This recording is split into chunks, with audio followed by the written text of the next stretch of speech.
Teman-teman, sahabat-sahabatku yang terkasih, dan saudara-saudari, marilah kita kembali lagi pada kesempatan ini bersama-sama mendengar dan merenungkan sabda Tuhan. Kita akan mendengar dan merenungkan sabda Tuhan yang diambil dari Injil Lukas bab 35 sampai 43. Yesus menyembuhkan seorang buta dekat Yeriko. Waktu Yesus hampir tiba di Yeriko, ada seorang buta yang duduk di pinggir jalan dan mengemis. Waktu orang itu mendengar orang banyak lewat, ia bertanya, "Apa itu?" Kata orang kepadanya, "Yesus orang Nazaret lewat."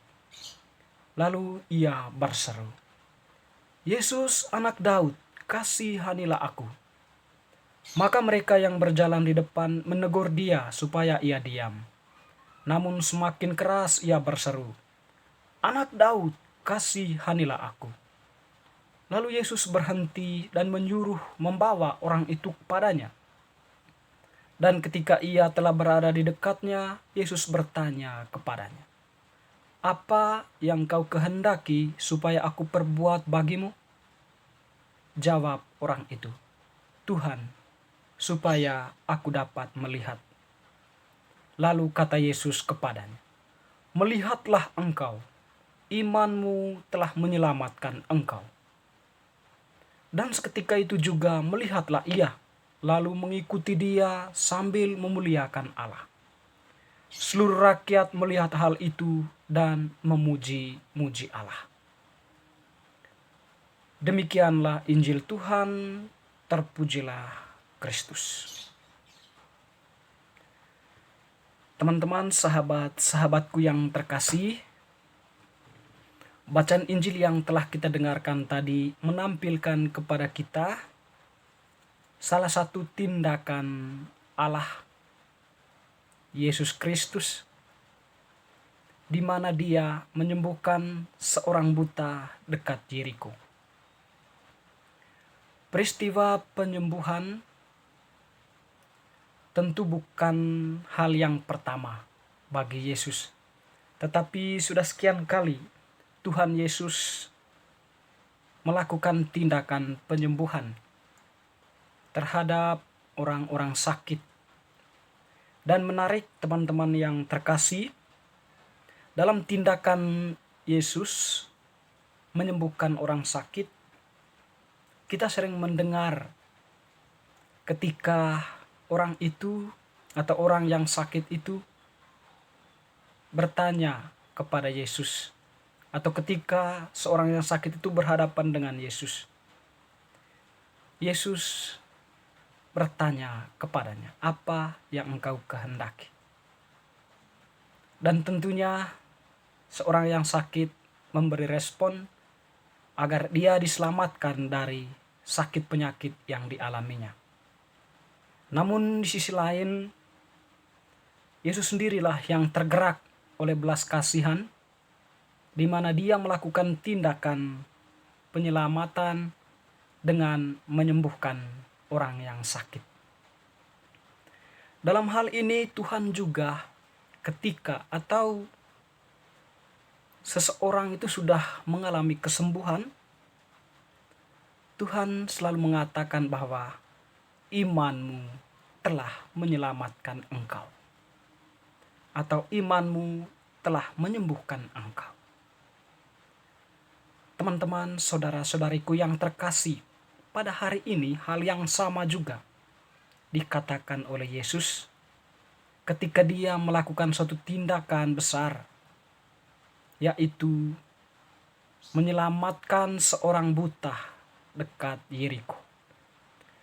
Menarik teman-teman, di sana ada sebuah komunikasi ya, walaupun itu terimplisit antara seorang yang buta dengan Yesus yang sedang berjalan. Kalau kita memahami bahwa Yesus itu tentu mempunyai banyak pengikutnya, banyak pendengarnya. Ketika Yesus berjalan, tentu banyak pendengar yang mengikuti dia. Dan di sana tentu ada banyak suara atau ada begitu banyak bunyi yang memang Yesus tidak mampu mendengar setiap bisikan orang atau setiap teriakan orang satu persatu. Menarik dalam pengalaman orang buta ini, ketika dalam situasi yang ramai itu, orang buta itu memanggil nama Yesus. Tetapi panggilannya tentu bukan sebuah panggilan seperti kita memanggil seorang sahabat. Tetapi dia memanggil, boleh kita katakan bahwa sebuah panggilan itu adalah suatu bentuk komunikasi ya, dari orang buta kepada Yesus. Yesus anak Daud, kasihanilah aku. Itulah seruan pertama. Dan seruan yang kedua semakin keras dari orang buta itu. Anak Daud, kasihanilah aku. Tentu ini merupakan sebuah seruan yang lahir dari hati ya. Lahir dari kerinduan seorang yang buta. Dia memohon belas kasihan Yesus. Memohon belas kasihan Allah Putra yang menjelma. Menarik, walaupun Yesus berada di tengah atau Yesus itu dikelilingi orang banyak, tetapi Yesus masih mampu mendengar jeritan orang buta itu. Yesus masih mampu memfokuskan perhatiannya atau memfokuskan pendengarannya kepada orang buta tersebut. Kita mendengar tadi bagaimana Yesus meresponnya. Yesus tadi berhenti, lalu kemudian Yesus meminta orang buta itu untuk membawa dekat padanya. Lalu ketika orang buta itu berhadapan dengan Yesus, Yesus bertanya kepadanya, apa yang engkau inginkan supaya aku perbuat? Artinya di sini komunikasi antara orang buta dengan Yesus itu sudah terjalin.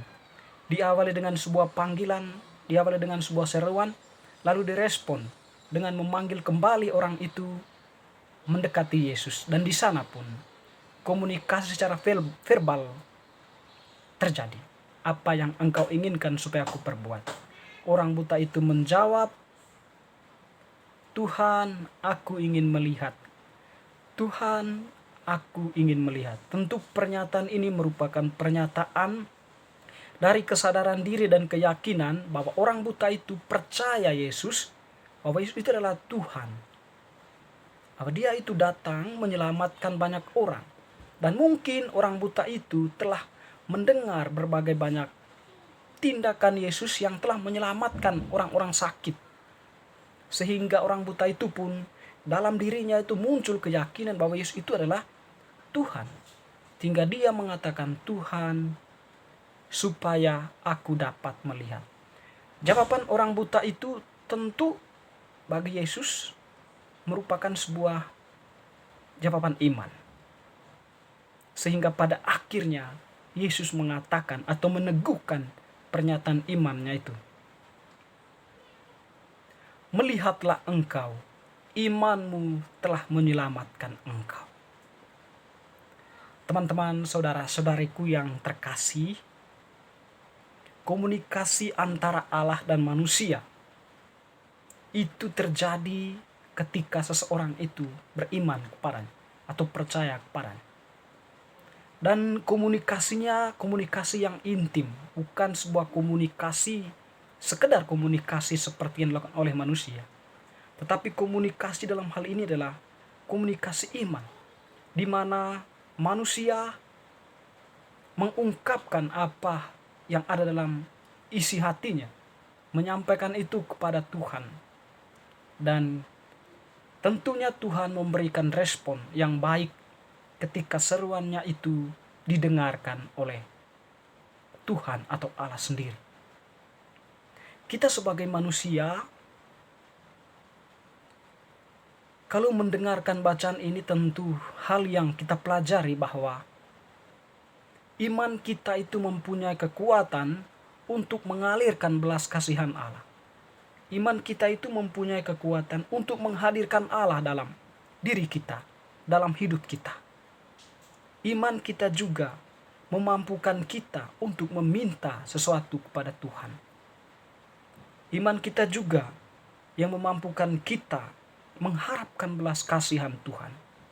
Tuhan akan merespon kita sebaik mungkin dengan bertanya atau dengan menjawab apa yang menjadi tujuan dari komunikasi kita kepadanya. Teman-teman, saudara-saudariku yang terkasih, kita sebagai orang yang telah dibaptis, kalau kita menyadari sungguh diri kita sebagai orang yang telah dibaptis, tentu kita akan berada pada posisi ini. Kita percaya sungguh kepada Allah dan membangun sebuah komunikasi dengan Allah. Dan dalam hal ini, komunikasi yang kita bangun adalah komunikasi iman, yang memampukan kita untuk mempunyai kekuatan, mewartakan apa yang menjadi tujuan dari sakramen baptisan yang kita terima, yaitu mewartakan kebenaran, sekaligus memampukan kita untuk berharap kepada Allah. Berharap agar Allah itu mau hadir dan membantu kita dalam setiap persoalan atau dalam setiap kebimbangan dan keraguan hidup kita.